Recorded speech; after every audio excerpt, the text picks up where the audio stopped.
हर हर महादेव। मैं प्रिया सिंह स्वागत करती हूँ आप सभी का अपने चैनल पे। आज मैं आपको बहुत ही प्यारा एक बाझिन का दर्द भरा जोतिया सोहर सुनाने जा रही हूँ। उम्मीद करती हूँ आपको पसंद आएगा। बन बन रोवली बाझिनिया सुन हो जुतिया मैया सुन हो जुतिया मैया हो। बन बने रोवली बाझिनिया सुन हो जुतिया मैया हो। मैया खाई जहर मारी जाबा एक ही लालन बीनो हो।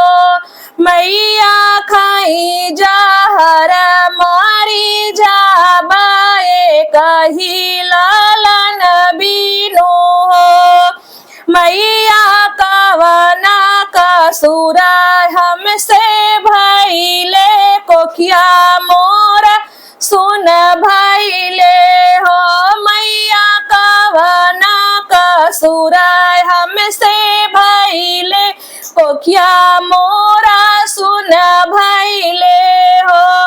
सासू मोरी हथवा से मारे ननद गरियावे हो। मैया पिया मोरी उलटी नाचितव कैसे दीना कटबाई हो। मैया पिया त घर से निकाला कैसे दीना बीती हाई हो। सब गोतिन रहिया बराम दूत करी के भगावाई हो। मैया सब कर जीतिया त हम ही नाही भूखी त हम ही नाही भूखली हो। मैया सबके ताला ना खेलावा त गोदिया एक तरसाली हो।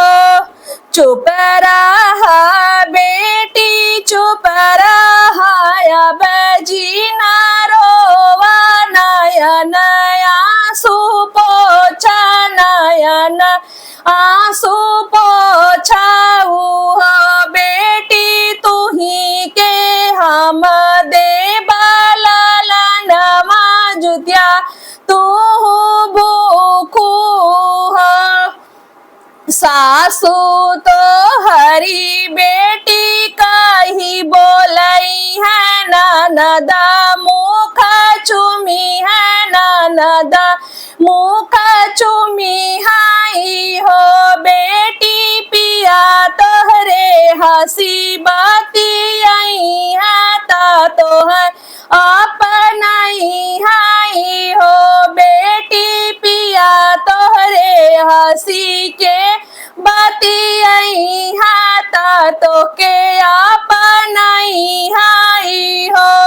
गोती न सब आंगने में आई है ता ललना खेलई है ता ललना खेलई हाई हो।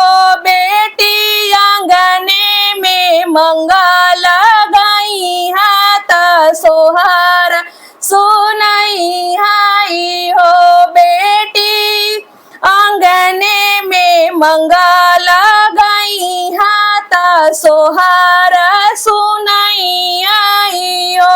छुटी जाई है बाझिनिया के नामवा ता नमत मोर कहनवा ता मन मोर कहनवा बेटी सुखी रही घर परिवार जन्म जुग बिहा से जन्म जुग बिहा से यो।